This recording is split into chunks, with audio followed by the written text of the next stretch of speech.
afraid of the dark?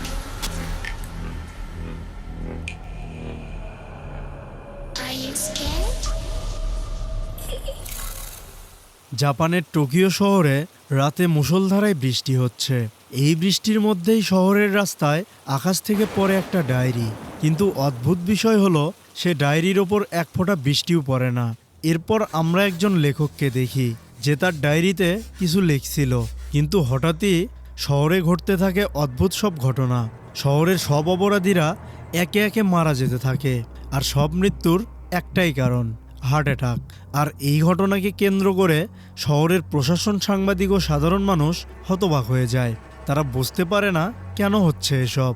এই প্রশ্নের সাথে সবার মনে অজানা এক ভয় গেঁথে যায়। আসলেই তো, কেন ঘটছে এসব? ডায়েরিটাই বা কেন পড়লো আকাশ থেকে? আর কে আছে এসবের পেছনে? চলুন এই রহস্যটাই খুঁজে বের করব আজকের গল্পে। আশা রাখি আপনারা সবাই অনেক অনেক ভালো আছেন। আজ সাথে আছে আমি হিমাদ্রি তুষার, আর আপনারা দেখছেন সিনেবক্স। শুরু করার আগে বলে রাখি, এই মুভিটার নাম হলো ডেথ নোট। আশা রাখি আজকের এক্সপ্লেনটি আপনাদের ভালো লাগবে। আমি চেষ্টা করব গল্পটি নতুন ও ধারাবাহিকভাবে তুলে ধরার। গল্পের শুরুতে আমরা এক মহিলাকে দেখতে পাই যে অপরাধীদের মৃত্যুর ঘটনার উপর কেন্দ্র করে শহরের সবাইকে বলতে থাকে জাপানে অপরাধ বেড়ে গেছে, এজন্য ঈশ্বর রেগে গিয়ে অপরাধীদের এক এক করে মেরে ফেলছে। এরপর আমরা কিরা আন্ডারওয়ার্ল্ড নামে একটা সংস্থার কথা জানতে পারি। মানুষ যেন তাদের সাথে হওয়া অন্যায়, অবিচার ও অপরাধীর বর্ণনা কিরাকে জানাতে পারে, এজন্য তৈরি করা হয়েছিল কিরা সংস্থার গোপন ওয়েবসাইট। জাপানের মানুষ বিশ্বাস করে কোনোভাবে এই সংস্থা এসব মৃত্যুর সাথে জড়িত। পাশাপাশি তারা বলে কিরা ভালো কাজই করছে, অপরাধীদের এভাবেই মরা উচিত। এরপর দেখা যায় একটা ফাইন্যান্স কোম্পানির সামনে অনেক মানুষ দাঁড়িয়ে আছে, কারণ সেখানে একটা ব্রেকিং নিউজ চলছিল। আর নিউজে বলা হয় কোম্পানির ভেতরে একজন অপরাধী কয়েকজন নিরীহ মানুষকে জিম্মি করেছে। ঠিক সেই মুহূর্তে টিভির পর্দায় এই ব্রেকিং নিউজটি দেখছিল আমাদের গল্পের মূল চরিত্র লাইট ইয়াগামি। তার হাতে ছিল একটা ডায়েরি। টিভির পর্দায় কিডন্যাপারের নাম আর চেহারা ভেসে উঠতেই লাইট কাঁপা কাঁপা হাতে ডায়েরির পাতায় লিখে ফেলে সেই নাম।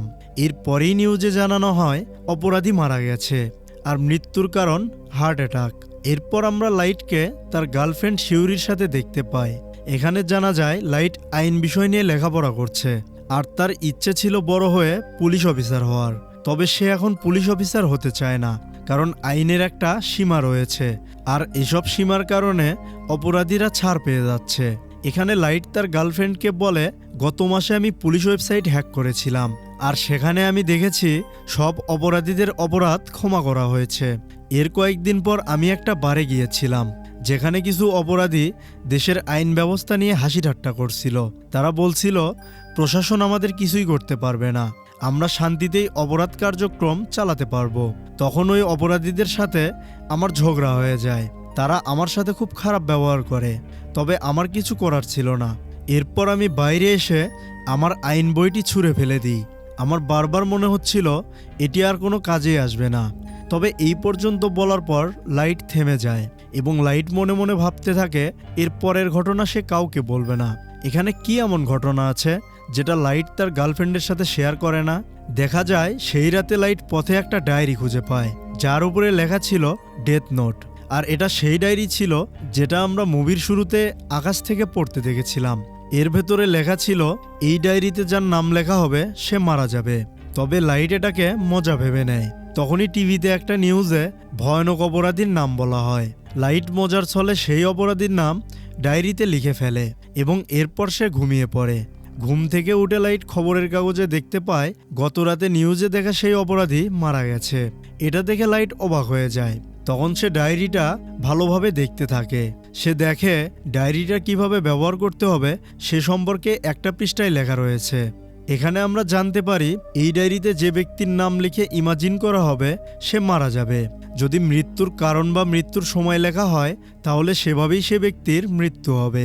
আর যদি মৃত্যুর কোনো কারণ বা মৃত্যুর সময় না লেখা হয় তাহলে সেই নামের ব্যক্তি 40 সেকেন্ডের মধ্যে হার্ট অ্যাটাকে মারা যাবে। এরপর লাইটকে আমরা একটা রেল গেটে দেখি। সেখানে রেল লাইনের ওপারে লাইট সেই অপরাধীকে দেখতে পায় যার সাথে তার বারে ঝগড়া হয়েছিল। তখন লাইট ডায়েরিটা বের করে এবং সেই অপরাধীর নাম ডায়েরিতে লিখে ফেলে। আর ঠিক 40 সেকেন্ড পরে সেই অপরাধী মারা যায়। আর এখানে লাইট এই ডায়েরির অলৌকিক শক্তি সম্পর্কে বুঝে যায় আর মনে মনে অনেক খুশি হয়। এরপর লাইট কিছু একটার শব্দ পেয়ে আকাশের দিকে তাকায় আর সে দেখে তার দিকে এগিয়ে আসছে অদ্ভুত এক ক্রিয়েচর। তাকে দেখে লাইট অনেক ভয় পায়, তবে লাইট বুঝে গিয়েছিল এটা মৃত্যুর দেবতা রিউক। তখন লাইট রিউককে জিজ্ঞেস করে, আপনি কি আমাকে মারতে এসেছেন? রিউক তখন জানায়, না, আমি এই ডায়েরিটার রক্ষক আর এই ডায়েরিটা আমি ফেলেছি, আর এটা যার কাছে থাকে আমিও তার সাথেই থাকি। তুমি যদি বেশি ভয় পাও তাহলে ডায়েরিটা কাউকে দিয়ে দাও, তখন আমি ডেথ নোট সম্পর্কে তোমার সব স্মৃতি মুছে দেব। লাইট তখন বলে, তোমাকে কি আমার মতো সবাই দেখতে পারবে? রিউক তখন বলে, তাকে শুধু ডেথ নোটের সঙ্গে যুক্ত থাকা মানুষগুলোই দেখতে পারবে, মানে ডেথ নোট যার কাছে থাকবে আর যার নাম ডেথ নোটে লেখা হবে সেই শুধু রিউককে দেখতে পারবে। এরপর আমরা পুলিশ ডিপার্টমেন্টের বড় বড় অফিসারদের দেখতে পাই, যারা এখনও শহরে এসব মৃত্যুর রহস্য খুঁজে বের করতে পারেনি। তারা ভাবছিল হয়তো গুপ্ত কোনো অপরাধী বা অজানা কোনো ভাইরাসের কারণে এরকম হচ্ছে। এখানে আমরা লাইটের বাবা শৈচিরো ইয়াগামিকে দেখি, যে একজন বড় পুলিশ অফিসার। এরপর শৈচিরো একজন বড় অফিসারের সাথে দেখা করতে যায়, যেখানে জাপানের এসব অদ্ভুত খুনের ব্যাপারে মিটিং হচ্ছিল। বড় অফিসার শৈচিরোকে বলে, খুনি এখনো জাপানেই আছে, কারণ প্রথম খুন জাপানেই হয়েছে। আর আমাদের ইনভেস্টিগেট হ্যাকার এলও জানিয়েছে অপরাধী এখনো জাপানেই রয়েছে। আর এখানেই প্রথম আমরা ইনভেস্টিগেট টিমের ল্যাপটপ দেখতে পাই, আর তাতে হ্যাকারেল এই খুন সম্পর্কে বিভিন্ন তথ্য দিতে থাকে। এরপর সিন শিফট হয়ে আমরা লাইটকে তার রুমে দেখতে পাই। এখানে দেখা যায় লাইটের ল্যাপটপে কিরা আন্ডারওয়ার্ল্ডের সকল তথ্য রয়েছে। এখানে বোঝা যায় কিরা আন্ডারওয়ার্ল্ড লাইটেরই তৈরি, যার মাধ্যমে সে সাধারণ মানুষের কাছ থেকে অপরাধীদের তথ্য পেত আর এরপর ডায়েরিতে সেই অপরাধীদের নাম লিখত। আর এই কারণেই অপরাধীরা এক এক করে মারা যাচ্ছিল। তখন টিভিতে একটা নিউজ দেখানো হয়, আর এই নিউজ ছিল হ্যাকার এলের পাতানো একটা ফাঁদ। এল একজন কয়েদিকে টিভিতে এল সাজিয়ে দেখায়। এল জানায় ইনভেস্টিগেট টিম এই রহস্যময় হত্যার পেছনে থাকা অপরাধীকে খুঁজে পেয়েছে। তখন দেখা যায় লাইট ডায়েরিতে এলের নাম লেখে, আর কিছুক্ষণ পর এল হার্ট অ্যাটাকে মারা যায়। এরপর টিভিতে এল একটা মেসেজ দেয়। সেই মেসেজে এল বলছিল, কিরা, তুমি যাকে মারলে সে এল নয়, সে ছিল একজন অপরাধী। আমরা জানি তুমি এখনো এই শহরেই আছো, আর খুব তাড়াতাড়ি আমরা তোমাকে ধরেও ফেলবো। এরপর আমরা পুলিশ ইনভেস্টিগেট টিমকে দেখি, যেখানে এল তাদের বলে কিরা হয়তো পুলিশ অফিসারদের কাছের কেউ, কারণ সে এখন এমন এমন অপরাধীদের মারছে যাদের তথ্য শুধু পুলিশ ওয়েবসাইটেই রয়েছে। আর এর মধ্যে বেশ কয়েকবার ইনভেস্টিগেট ওয়েবসাইট হ্যাকও হয়েছে। আর যতগুলো অপরাধী মারা গেছে তাদের কলেজ টাইম শুরুর আগে বা কলেজ ছুটির পরে মারা হয়েছে। এতে হতে পারে কিরার আড়ালে থাকা সেই ব্যক্তি স্কুলে বা কলেজে পড়ে। যেহেতু পুলিশ অফিসার শৈচিরোর একজন ছেলে রয়েছে আর সে কলেজেও পড়ে, তাই ইনভেস্টিগেট টিম লাইটের উপর সন্দেহ করে। তবে তারা লাইটকে সরাসরি দোষী বলে না, হতে পারে কিরা লাইটকে ফাঁসানোর জন্য এমন করছে। তবে ইনভেস্টিগেট টিম কয়েকজন গোয়েন্দাকে পাঠায় লাইটের উপর নজর রাখতে। এরপর একদিন লাইট রিউককে নিয়ে ঘুরতে বের হয়, তবে লাইট এখানে বুঝে যায় কেউ তাকে ফলো করছে। সে রিউককে বলে, আমাকে কে ফলো করছে আর সেটা কবে থেকে? রিউক তখন বলে, গতকাল থেকে তোমাকে একজন ফলো করছে, হতে পারে সে এল বা পুলিশ। এরপর লাইট ঘরে ফিরে আসে এবং যে তাকে ফলো করছে তার আসল পরিচয় রিউকের কাছে জানতে চায়। তখন রিউক বলে, আমি সবার পরিচয় এবং নাম জানি, কিন্তু আমি তোমাকে তা বলতে পারবো না। আর এইসব যদি তুমি আমার কাছ থেকে জানতে চাও তাহলে তোমার জীবনের অর্ধেক আয়ু আমাকে দিতে হবে। তখন লাইট রিউকের কাছে আর কোনো প্রশ্ন করে না, তবে কে তাকে ফলো করছে সেটা জানার জন্য সে একটা বুদ্ধি বের করে ফেলে। লাইট অনুমান করে সে বাইরে গেলে গোয়েন্দা আবার তাকে ফলো করবে, এজন্য সে তার গার্লফ্রেন্ডকে নিয়ে ঘুরতে বের হয়। এখানে লাইটের অনুমান সঠিক হয়, একজন এফবিআই এজেন্ট লাইটকে অনুসরণ করতে থাকে। এরপর লাইট তার গার্লফ্রেন্ডকে নিয়ে বাসে উঠে যায়। এজেন্টটাও বাসে উঠে লাইটের পেছনের সিটে বসে। তখন লাইট তাকে জিজ্ঞেস করে, আমাকে ফলো করছেন কেন? তখন এজেন্ট বলে, কই, আমি তো আপনাকে ফলো করছি না। এরপরের স্টপে বাস থামলে তাতে এক হাইজ্যাকার ওঠে এবং সে ড্রাইভারের মাথায় বন্দুক ধরে বলে, তুমি যদি বাঁচতে চাও তাহলে আমার সব কথা শোনো। এরপর সে বাস কোম্পানিকে ফোন করে 100 মিলিয়ন দাবি করে। এটা দেখে লাইট ডেথ নোটের একটা ছোট কাগজে কিছু একটা লিখে সেই এজেন্টকে দেখায়, যাতে লেখা ছিল আমরা দুজন মিলে হাইজ্যাকারকে ধরব। তখন সেই এজেন্ট বলে, এটা করা অনেক ঝুঁকিপূর্ণ হবে, আপনি এটা আমার উপর ছেড়ে দিন, আমি দেখছি। তখন লাইট বলে ভয় নেই, আমি একজন পুলিশ অফিসারের ছেলে। এটা শুনে এফবিআই এজেন্ট নিজের আইডি কার্ড বের করে লাইটকে দেখায়, আর এই এজেন্টের নাম ছিল রে। তখন লাইটের হাত থেকে কাগজের টুকরোটি বাসের ফ্লোরে পড়ে যায়। তবে এদের দুজনকে কথা বলতে দেখে হাইজাকার লাইটের কাছে আসে এবং ফ্লোর থেকে কাগজের টুকরোটি হাতে নিয়ে লাইটের মাথায় বন্দুক ধরে। আমরা তো আগেই জেনেছি ডেথ নোটের কোনো অংশ যদি কারো কাছে থাকে তাহলে সে রিউককে দেখতে পাবে। এখানে তাই ঘটে। যেহেতু ফ্লোরে পড়া কাগজের টুকরোটি ডেথ নোটের অংশ ছিল, তাই হাইজাকার এখানে রিউককে দেখতে পায়। আর রিউককে দেখে সে প্রচণ্ড ভয় পেয়ে যায় এবং রিউকের দিকে এলোপাথারি গুলি ছুটতে থাকে। তবে রিউকের কিছুই হয় না এবং বুলেট শেষ হতেই ভয়ে হাইজাকারটা বাস থেকে নামতে যায়, আর তখনই একটা গাড়ির ধাক্কায় সে সেখানেই মারা যায়। এখানে জানা যায় বাসে হাইজাকার ওঠা এবং তার অ্যাক্সিডেন্টে মারা যাওয়া সব লাইটেরই সাজানো প্ল্যান ছিল, কারণ হাইজাকারের মৃত্যুর প্যাটার্নটা সে আগেই ডেথ নোটে লিখে রেখেছিল। আসলে লাইট এফবিআই এজেন্টের আসল পরিচয় নেওয়ার জন্যই এই প্ল্যানগুলো করেছিল। তবে লাইট যাওয়ার সময় রেকে বলে তার যদি কোনো প্রশ্ন থাকে তাহলে সে যেন একা দেখা করে। এরপর লাইট বাসায় চলে আসে এবং সে ভাবতে থাকে এল হয়তো তাকে কিরা ভেবে সন্দেহ করছে, আর এজন্যই তার পেছনে এজেন্টদের লাগিয়ে দিয়েছে। এটাও হতে পারে তাকে শুধু একজন এজেন্ট ফলো করছে না, হয়তো জাপানের আরও এজেন্ট তার পেছনে পড়ে আছে। আর এজেন্ট রেকে একা খুন করলে এল লাইটকে সন্দেহ করতে পারে, তাই লাইট এখানে সব এজেন্টকে একসাথে মারার প্ল্যান করে। এর পরের সিনে আমরা এজেন্ট রের ফিউন্সি নাওমিকে দেখতে পাই। সে রের জন্য অপেক্ষা করছিল। এখানে বোঝার সুবিধার্থে বলে রাখি, নাওমিও একজন এফবিআই এজেন্ট, আর আজ তাদের চার্চে ধর্মগুরুর সাথে দেখা করতে যাওয়ার কথা। তখন এজেন্ট রে এসে নাওমিকে বলে আমার খুব আর্জেন্ট একটা কাজ পড়ে গেছে, তাই আমাকে এক জায়গায় যেতে হবে। এরপর রে স্টেশনে গিয়ে একটা ট্রেনে উঠে যায়, তবে নাওমিও তাকে ফলো করতে থাকে। এরপর রে ট্রেনের ভেতরে একটা ফাইল পায়। ফাইলে একটা ট্রান্স রিসিভার আর কিছু কাগজপত্র ছিল, আর কাগজের মলাটে লেখা ছিল আমি কিরা, আমি তোমার সাথে সরাসরি কথা বলতে চাই, জলদি হেডফোন পরে নাও। এরপর রে হেডফোন কানে দিতেই ট্রান্স রিসিভারের মাধ্যমে কিরা তার সাথে কানেক্ট হয়। কিরা এখানে রেকে বলে আমি যা বলি তাই শোনো, উল্টাপাল্টা কিছু করার চেষ্টা করলে আমি তোমাকে মেরে ফেলবো।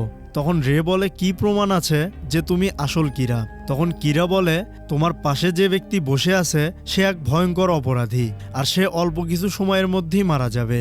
এখানে তাই ঘটে, অল্প কিছু সময়ের মধ্যেই সেই অপরাধী হার্ট অ্যাটাকে মারা যায়। তখন রে বুঝে যায় এটা আসল কিরা। কিরা রেকে বলে তোমরা মোট কতজন এজেন্ট সত্যি করে বলো, আর তাদের নাম তোমার হাতে থাকা কাগজের শূন্যস্থানে লেখো।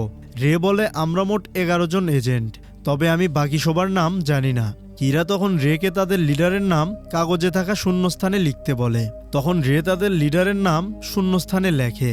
লিডারের নাম লিখতেই তাদের পুরো টিমের তথ্য রেল ল্যাপটপে মেইলের মাধ্যমে আসে। তখন কিরা বলে যদি তুমি শূন্যস্থানে তোমার টিম মেম্বারদের সঠিক নাম না লেখো তাহলে ট্রেনের সকল যাত্রী একে একে মরা শুরু করবে। চাপে পড়ে রে 10 জন এজেন্টের নাম শূন্যস্থানে লিখে ফেলে। এখানে রে এক ঝলক রিউককে দেখতে পায়, আর এতে সে অনেক ভয় পেয়ে যায়। এরপর রে কিরার কথা মতো ট্রেন থেকে নেমে যায়। তখন নাওমিও ট্রেন থেকে নেমে রেকে ডাকতে থাকে। তখনই রে মাটিতে লুটিয়ে পড়ে এবং হার্ট অ্যাটাকে সে মারা যায়। এখানে আমরা ডেথ নোটের আরেকটা নিয়ম সম্পর্কে জানতে পারি। কেউ যদি ডেথ নোটের মালিক না হয়েও তাতে কারো নাম লিখে ইমাজিন করে তবে সেই নামের ব্যক্তি মারা যাবে। এখানে প্রশ্ন আসতেই পারে শূন্যস্থানে রে লিডারের নাম লিখতেই বাকি এজেন্টদের লিস্ট মেইল করলো কে? আসলে রে যে ফাইলে নাম লিখেছে সেই ফাইলে আগে থেকেই ডেথ নোটের একটা পেজ রেখেছিল লাইট, আর পেজে আগে থেকেই লেখা ছিল এখানে যার নাম লেখা হবে সে বাকি টিমের নাম মেইল করবে। আর সেই পেজে টিম লিডার আর বাকি এজেন্টদের মৃত্যু এক টাইমে লেখা হয়েছিল। এরপর লিডার সহ অন্যান্য এজেন্ট একসাথে হার্ট অ্যাটাকে মারা যায়। এই যে রে ট্রেনে যাওয়ার পর সেখানে একটা ফাইল পায় এবং ট্রেন থেকে নামার 3 সেকেন্ড পরে যে সে মারা যায়, এই বিষয়টি কিন্তু এমনি এমনি ঘটেনি। আসলে ডেথ নোটে রের মৃত্যু লাইট এভাবেই লিখে রেখেছিল। এদিকে ইনভেস্টিগেট টিম এজেন্টদের মৃত্যুতে চিন্তায় পড়ে যায়। তারা ভাবতে থাকে কিরা যে কোনো সময় তাদেরও মারতে পারে, আর এজন্য তারা সকল ইনভেস্টিগেশন বন্ধ করে দিয়ে এলের সাথে যোগাযোগ করে এবং ইনভেস্টিগেট টিম এলের সাথে গোপনে ইনভেস্টিগেশন চালাতে চায়। তখন এলও রাজি হয়ে যায়, আর এরপর পুলিশের ইনভেস্টিগেট টিম এলের বাসায় চলে আসে। অন্যদিকে আমরা নাওমিকে দেখতে পাই রের মৃত্যুতে সে অনেক কষ্ট পেয়েছিল। যেহেতু সে একজন এজেন্ট, তাই রের মৃত্যুর কারণ খুঁজে বের করার জন্য সে ইনভেস্টিগেশন শুরু করে এবং খোঁজ নিতে নিতে সে সেই বাস ড্রাইভারের কাছে যায় যার বাসে রে লাইটকে ফলো করছিল। এখানে সে লাইট এবং শিওরির ব্যাপারে জানতে পারে। এরপর নাওমি শিওরির কাছে গিয়ে রের ফটো দেখিয়ে বলে এই ব্যক্তি মারা গেছে, এর সম্পর্কে তুমি কিছু জানো কিনা। তখন শিওরি বলে ইনি তো একজন এজেন্ট, আর ইনি আমার বয়ফ্রেন্ডকে কিছুদিন যাবৎ ফলো করছিল।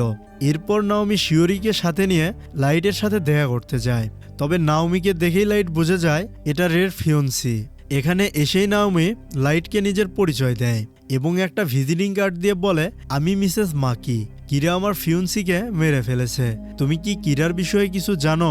তখন লাইট বলে না, আমি কিছু জানি না। এটা বলেই সে মানিব্যাগ থেকে ডেথ নোটের একটা কাগজের টুকরো বের করে এবং তাতে নাওমির ভুল নাম মানে মিসেস মাকি নামটা লেখে। তখন নাওমি বুঝে যায় এটাই আসল কিরা এবং সে লাইটকে বলে তুমি আমাকে মারতে পারবে না, কারণ আমি তোমাকে আমার ভুল নাম বলেছি, আর আমি খুব তাড়াতাড়ি প্রমাণ করব তুমিই কিরা। এদিকে এল এবং বাকি পুলিশ ডিপার্টমেন্ট লাইটের উপর অনেক বেশি সন্দেহ করা শুরু করে, কারণ ইদানিং লাইট বাইরে বেশি ঘোরাফেরা করছে। এজন্য এল এবং লাইটের বাবা শৈচিরও লাইটের রুম সহ পুরো বাড়িতে সিসি ক্যামেরা লাগায়। যদিও লাইটের বাবা লাইটকে অনেক বিশ্বাস করত, কিন্তু এল এবং ডিপার্টমেন্টের কথা চিন্তা করে সে এমনটা করতে রাজি হয়েছিল। এরপর লাইট বাসায় এসে বুঝতে পারে তার রুমে কেউ ঢুকেছিল, আর তার বাসায় যে সব জায়গায় ক্যামেরা লাগানো আছে সেটাও সে বুঝে যায় এবং সে নিজের নিরাপত্তার কথা চিন্তা করে সকল কার্যক্রম কিছুদিনের জন্য বন্ধ করে দেয়। এরপর শহরে আর একটিও মৃত্যুর ঘটনা ঘটে না। তবে এল এবং ইনভেস্টিগেট টিম লাইটের ওপর নজর রাখতে থাকে। অন্যদিকে লাইট রাতের খাবার শেষ করে একটা চিপসের প্যাকেট নিয়ে রুমে ঢুকে। এদিকে টিভিতে তখন নিউজ চলছিল। নিউজে বলা হয় তরু কাশিমায়া নামের একজন ছেলে একটা 5 বছরের মেয়েকে অপহরণ করেছে। তখন দেখা যায় লাইটের চিপসের প্যাকেটের ভেতর একটা মোবাইল আর ডেথ নোটের ছোট একটা কাগজ, তাতে লেখা ছিল তরু কাশিমায়া। তার মানে লাইট মোবাইলে এই নিউজটাই দেখছিল। এরপর নিউজে বলা হয় সেই অপরাধী হার্ট অ্যাটাকে মারা গেছে। তখন ইনভেস্টিগেট টিম দেখে লাইট রুমেই আছে এবং লেখাপড়া করছে। তখন তারা ভেবে নেয় লাইট হয়তো কিরার সাথে জড়িত না। কিরাকে খুঁজতে খুঁজতে এল এবং ইনভেস্টিগেট টিম যখন দিশেহারা, তখন এলের কাছে কল আসে নাওমির। আর নাওমি এলকে বলে আমি কিরাকে খুঁজে পেয়েছি, আমি তাকে তোমার সামনে আনবো, তবে এতে আমার জীবনও চলে যেতে পারে। এরপর লাইটের কাছে শিওরির কল আসে এবং সে আর্ট গ্যালারিতে লাইটকে দেখা করতে বলে। তখন দেখা যায় নাওমি শিওরির দিকে বন্দুক ধরে আছে। তার মানে লাইটকে আর্ট গ্যালারিতে আনার জন্যই নাওমি শিওরিকে ব্যবহার করছে। এল এবং ইনভেস্টিগেট টিম সিসি ক্যামেরার মাধ্যমে আর্ট গ্যালারির উপর নজর রাখতে থাকে। এরপর লাইট আর্ট গ্যালারিতে আসে এবং সে দেখে নাওমি শিওরিকে জিম্মি করে রেখেছে। এখানে আসতেই নাওমি তাকে বলে লাইট তুমি স্বীকার করো তুমিই আসল কিরা, আর জাপানে হওয়া সব হত্যাকাণ্ড তুমিই ঘটিয়েছ। কিন্তু লাইট বলে আমি কিরা না, আর আমি এসব হত্যাকাণ্ড সম্পর্কে কিছুই জানি না। হঠাৎ করেই শিওরি লাইটের দিকে দৌড়ে আসতে থাকে। তখন দেখা যায় নাওমির নিজের ওপর কন্ট্রোল থাকে না। সে শিওরিকে শ্যুট করে দেয় এবং নিজের মাথায় শ্যুট করে সুইসাইড করে নেয়। এই যে নাওমি এলকে ফোন করে কিরার ব্যাপারে বলল এবং শিওরিকে জিম্মি করে আর্ট গ্যালারিতে নিয়ে গেল, এই সম্পূর্ণ ঘটনা ঘটিয়েছে লাইট নিজেই। আসলে লাইট নিজেকে বাঁচাতে নাওমি ও শিওরির মৃত্যু ডেথ নোটে আগেই এভাবে লিখে রেখেছিল, কারণ নাওমি জেনে গিয়েছিল লাইটই কিরা। এখানে প্রশ্ন আসতেই পারে লাইট তো নাওমির আসল নাম জানতো না, তাহলে সে ডেথ নোটে তার নাম লিখলো কিভাবে? আসলে লাইট জানতো নাওমি রের ফিয়ন্সি, আর তাদের বিয়ের ডেট অলরেডি ফিক্স করা হয়ে গিয়েছিল। আর লাইট চার্চ থেকেই নাওমির আসল নাম কালেক্ট করেছিল, কারণ চার্চে কেউ ভুল নাম দিতে পারে না। এরপর লাইটের বাবা এসে তাকে বাসায় চলে যেতে বলে। তখন লাইট বাবাকে বলে আমার একটা আবদার আছে, তুমি প্লিজ আমাকে তোমার দলে নিয়ে নাও। আমি কিরাকে কোনোভাবেই ছাড়ব না, কারণ তার জন্য আমার গার্লফ্রেন্ড মারা গেছে। এরপর এল সেখানে আসে, আর সে লাইটকে সন্দেহ করার জন্য লাইটের বাবার কাছে ক্ষমা চায়। আর এখানেই প্রথম দেখা হয় লাইট এবং এলের। এরপর অন্য একটা সিনে আমরা দেখতে পাই একটা ছেলে একটা মেয়েকে হত্যা করার জন্য ছুরি নিয়ে তার দিকে এগোতে থাকে।